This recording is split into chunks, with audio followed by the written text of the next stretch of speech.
call. This is your last one and a courtesy call. Hey, it could be danger up in this club. When we get started, we ain't. Hey guys, welcome back. Bomb here, bringing you another live matchup. This is actually Alolan Muck GX versus Tapu Koko, all post rotation. And I think these decks are a lot of fun to play. I chose these two decks because they're really both gimmicky. Although I believe Koko is a little bit more straightforward than Muck is. Koko is really cool because Koko is all about denying knockouts using Aether Paradise, fighting Fury Belt on the Koko, hitting for that consistent 130 damage or more. In order to knock out a Koko with a belt and a Aether Paradise up, you have to hit 240 damage, and if they don't hit that number, you can either Super Scoop Up or Acerola, which is why there's a 4-4 count of each. And then between moving the energies between your Kokos, you never really have to worry about setting up once you put their energies on the field. While Alolan Muck, on the other hand, can very easily hit numbers based on Salazzle. The setup is not too bad, being 2 energy attachments.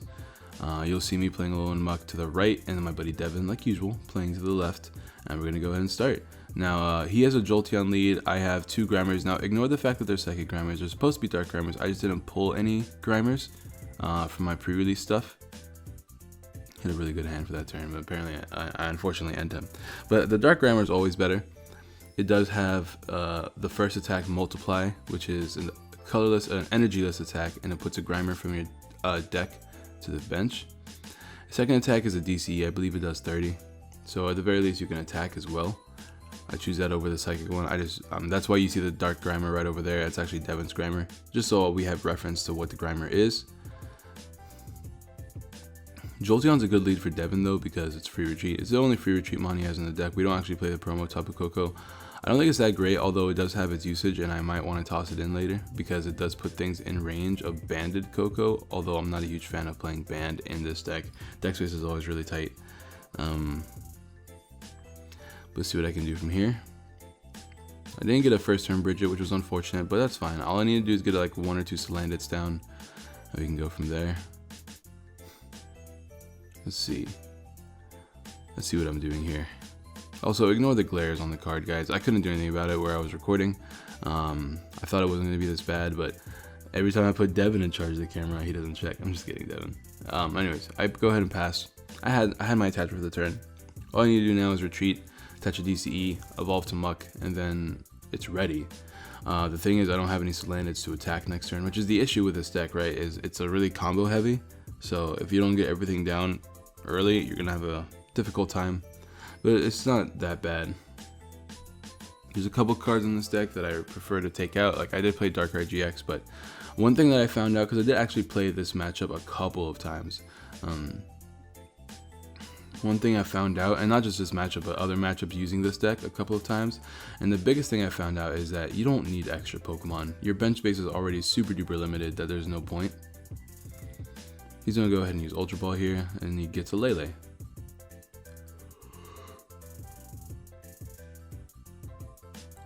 He's going to use that Lele. He's going to attach Electric Energy, grab Sycamore, so there we go. He got a pretty decent turn 1. There's no Bridget, there's no Fan Club in this deck. I don't think it's necessary in this deck. Fan Club I could see an argument for, but Bridget definitely not, especially since you want to put your Kokos in your hand. And let's see, does he play it? Does he want to do anything else? He's going to Max Elixir first. Because once again, it doesn't matter where you put the electric energies, as long as you put down 3 this turn, then you have the ability to attack with Koko. Unfortunately, he whiffed that Max Elixir, which is kind of big, because if he landed 2 Max Elixirs this turn, he could have gotten a knockout on this Grimer, and that would have, like, you know, slowed me down a little bit. Because the biggest thing I want to try to do with this matchup is try to get the Alolan Muck. That is I believe it was Sun Moon base or Guardians Rising, one or the other. The Hollow Alolan Muck, the one that turns off abilities of basic Pokemon, because that essentially shuts down this deck in this matchup. So I want to have 2 Grammars out so I can do that, and I want to consistently keep that one safe. So let's see what he's going to do here.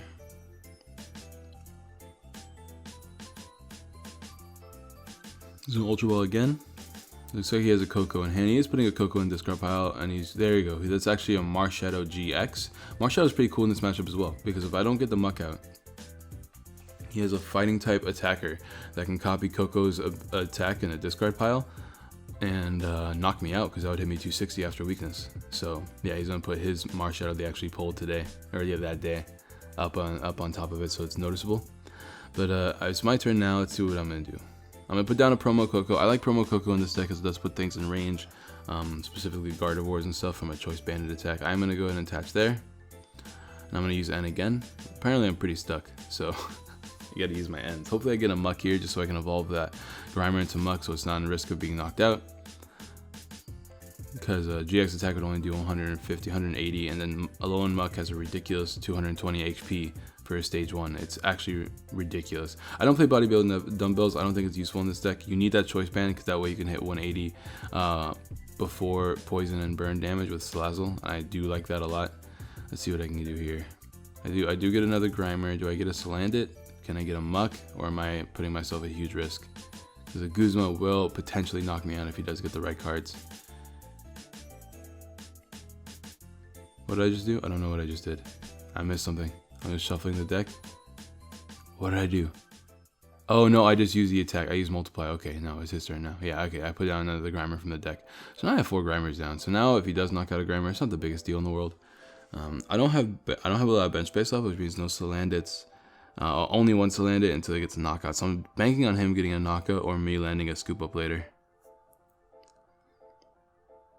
He did whiff another Max Elixir. That's so rough. 2 of the... And there's like 13 energies in this deck or something. So whiffing those Max Elixirs are not good. Not good at all. Because you need them to land. But regardless, all you really need is 3 attachments. And then you should be okay as long as nothing ever gets knocked out. Which is very easy to pull off in this Tapu Koko deck. Let's see what's definitely going to do next. Because he can't Swift. Swift is not knocking me out because Grimer has 80 HP. For a basic, it's pretty ridiculous for a basic. I'm not gonna lie. He could also Ace Arola if he really wants to. He has another scoop up in hand which he can use for his Lele if he wants to. Although I don't really see a reason to. Although I guess it would get Lele off the field, which is always really good. Just so it's no longer a target. And he's gonna go ahead and play it. He's gonna get Tails again, unfortunately. Oh, I guess he's gonna try again. Because we did say he did want to make sure all flips were on camera. And there we go. Alright, cool.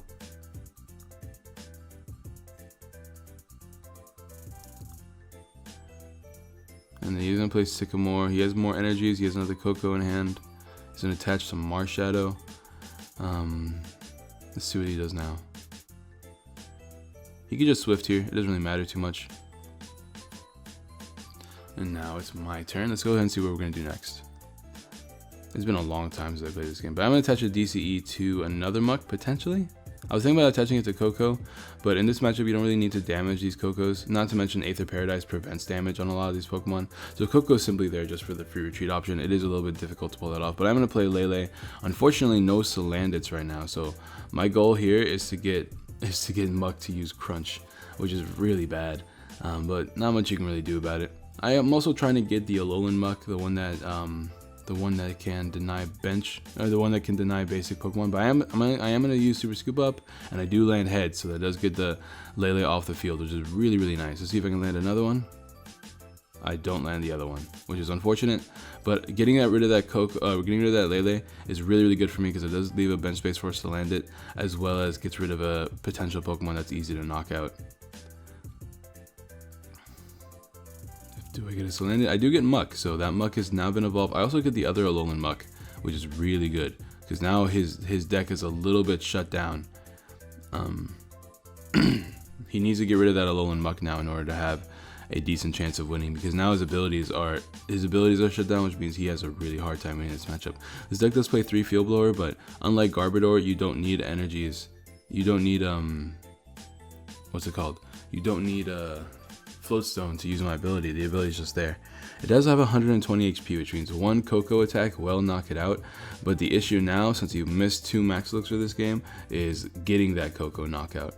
If he landed those Max Elixirs this game, at any point he would have had a chance to have a set up Koko, and I would have been really behind. But because he whipped those Max Elixirs, I did get a chance to set up my field, which is very unfortunate for Devin. But more ends, lots of ends this game.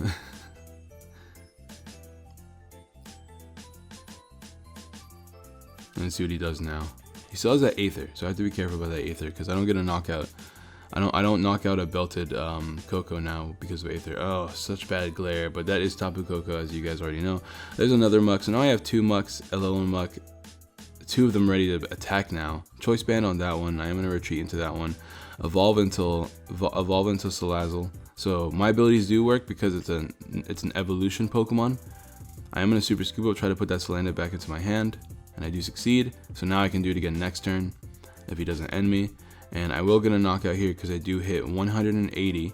Minus 30 from Choice Band will be 150, but then the Burn and Poison will do an extra 30 by the end of, before the beginning of his turn. So it is enough damage to knock out a Jolteon. He's going to end me though, so now I'm going to go back down to 4. My Salazzle is gone, but that should be okay.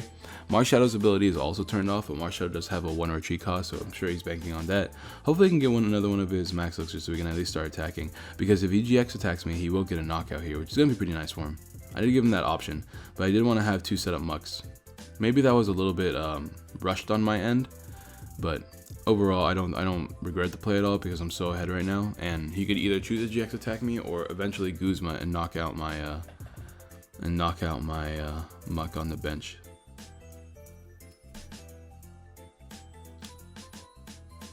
He is going to end. He doesn't have another Pokemon to put down, which means he is putting his Marshadow at risk. Marshadow is not being affected by Aether, which means I could potentially get a knockout here. I am going to play Energy Lotto. I do play it in this deck specifically so I can get DCEs. It is a little bit hard to get DCEs sometimes in a deck like this. Although I am playing Draw Supporters nonstop, it is one of those cards that I am going to probably take out. I do want to play Po-Town in this deck, so I don't have to rely on Super Scoop Up as much. But I did evolve into Salazzle again, and I am in a Sycamore, which means I will get a knockout this turn on Marshadow, putting me really ahead, very, very easily. And as soon as I'm unable to evolve into Salazzles, I do have Crunch on Muck, which will get rid of energies as well as do 120 damage. If I get Choice Bands, 150. Of course, he does have Aether. I am going to Ultra Ball away a Super Rod and a Rescue Stretcher. No need for Recursion this late in the game whenever things are working out in my favor. I am going to get another Salazzle down though.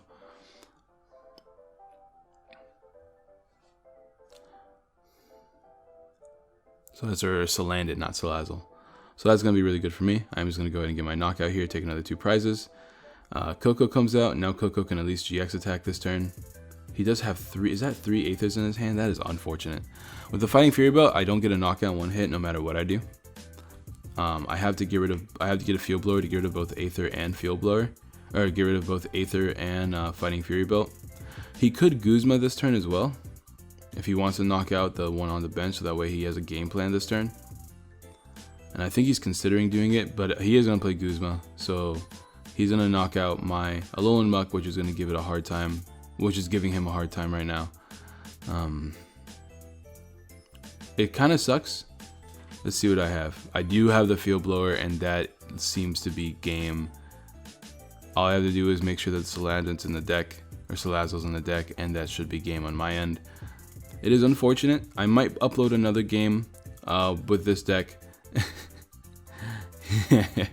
This is, I believe, our 5th game, and it's so hard for Koko to beat this deck because of that Alolan Muck is so detrimental to Koko. He can't use his ability at all, which means his strategy is kind of weakened immensely, and not many people play Muck, so it's not like you're going to be running into this strategy a lot playing Koko. But if you are playing Alolan Muck, it is going to be a hard time. What I would have done probably playing Koko was not save the Kokos in my hand and just start attaching 2 Kokos instead of Marshadow if I had the opportunity, seeing that potential play coming. Unfortunately, I did get really lucky playing this game, but maybe we'll upload another game. Be sure to drop a like if you haven't already, subscribe, share, all that good jazz. We did get a chance to show off Muck and its strategy. It's not hard to pull off at all. I originally thought it was going to be really hard to pull off the Muck plays, but it's actually not that bad at all. I might play Koko versus a different deck though, so you guys can see the Koko strategies, or I might just play it against Muck and see if we can pull it off. Regardless, drop a like, subscribe, share, all that good jazz, and I will see you guys next time. Peace.